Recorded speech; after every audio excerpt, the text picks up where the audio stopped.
Assalamualaikum warahmatullahi wabarakatuh.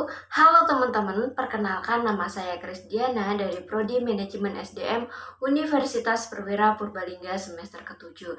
Nah, dalam video kali ini saya akan membahas tentang manajemen lintas budaya yang diampu oleh Ibu Dia Supriyatin mulai dari pertemuan pertama sampai dengan pertemuan ke-7.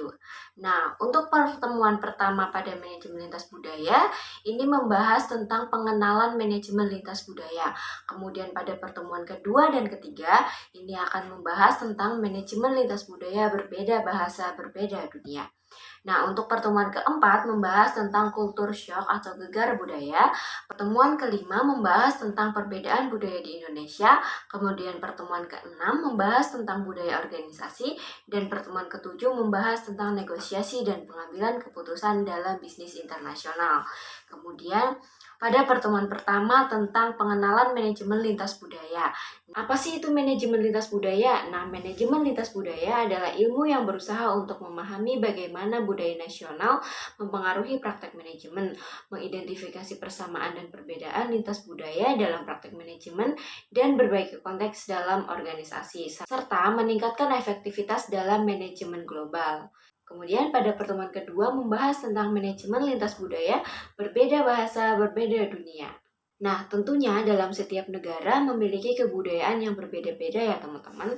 Maka dari itu, dari banyaknya perbedaan yang dimiliki oleh setiap negara ini, maka setiap manajer yang berskala internasional perlu dan harus melengkapi pengetahuannya tentang berbagai kebudayaan yang ada di berbagai negara di dunia ini. Hal ini dilakukan untuk mempermudah pengembangan industri atau usaha yang akan memberi hasil yang optimal dalam hal return yang akan diperoleh. Nah, kemampuan memahami berbagai latar belakang kebudayaan akan menciptakan satu situasi kerja yang kondusif di tempat kerja. Nah, dengan adanya suasana kerja yang kondusif ini tentunya akan memberikan hasil yang optimal bagi perusahaan. Bagi manajer yang berhasil menerapkan kebijakan perusahaan di berbagai negara, maka akan memperoleh image positif dari berbagai perusahaan yang berskala dunia. Sehingga hal ini menghasilkan pribadi yang eksekutif, sehingga para manajer yang berskala internasional ini tentunya akan diburu oleh para pemilik modal untuk menjalankan bisnisnya di perusahaannya. Kemudian pada materi keempat kita akan membahas tentang kultur shock atau gegar budaya.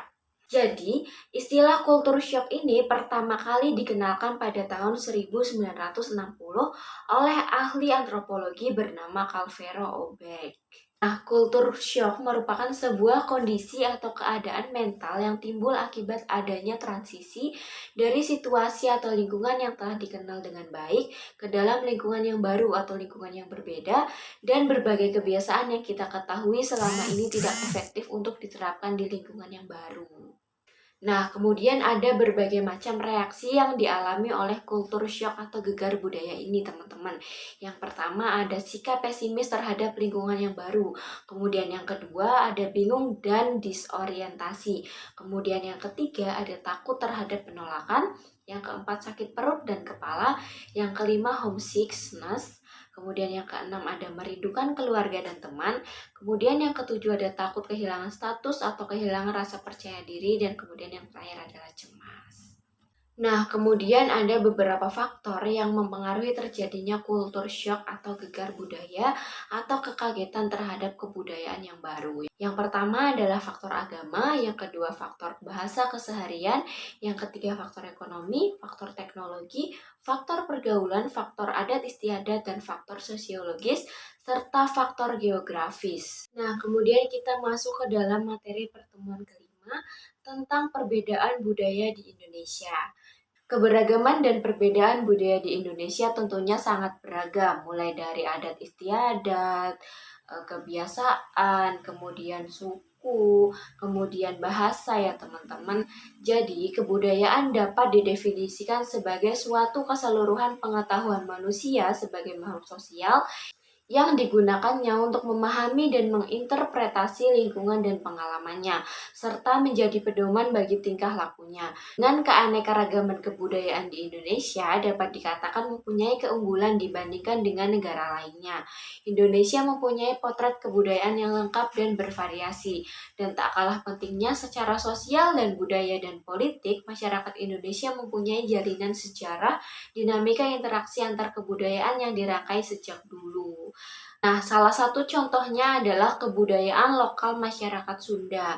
Bangsa Sunda sebagian besar mendiami Provinsi Jawa Barat, dan sistem kekerabatan suku bangsa Sunda mengenal sistem parental, yaitu mengikuti garis keturunan kedua orang tua, ayah dan ibu. Kemudian bahasa percakapan yang dipakai adalah bahasa Sunda.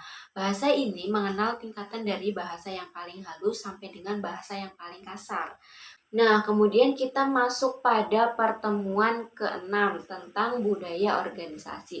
Jadi, apa sih itu budaya organisasi? Budaya organisasi yaitu suatu sistem berbagai arti yang dilakukan oleh para anggota yang membedakan suatu organisasi yang satu dengan suatu organisasi yang lain. Ada 7 karakteristik utama dari budaya organisasi. Yang pertama, inovasi dan pengambilan risiko. Yang kedua, memperhatikan detail. Yang ketiga, orientasi pada hasil. Yang keempat, orientasi pada orang, orientasi pada tim, keagresifan, dan stabilitas. Beberapa fungsi dari budaya dalam organisasi. Yang pertama, budaya memiliki peran untuk mendefinisikan batasan. Kemudian yang kedua, menyampaikan suatu perasaan akan identitas bagi para anggota organisasi.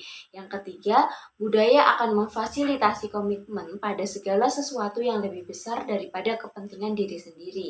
Yang keempat, mendorong stabilitas dari sistem sosial. Kemudian yang kelima, pengambilan perasaan dan mekanisme pengendalian yang membimbing dan membentuk tingkah laku dan perilaku dari masing-masing anggota.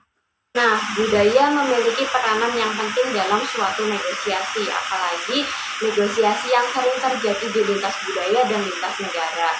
Kemudian keterkaitan budaya dengan pengambilan keputusan adalah pengambilan keputusan dalam budaya yang berlainan. Siapa yang mengambil suatu keputusan, kapan keputusan itu diambil, dan pentingnya rasionalitas yang beraneka dalam organisasi-organisasi di seluruh dunia. Oleh karena itu, kita perlu mempertimbangkan budaya nasional bila kita membahas pendekatan seorang individu ke pengambilan keputusan.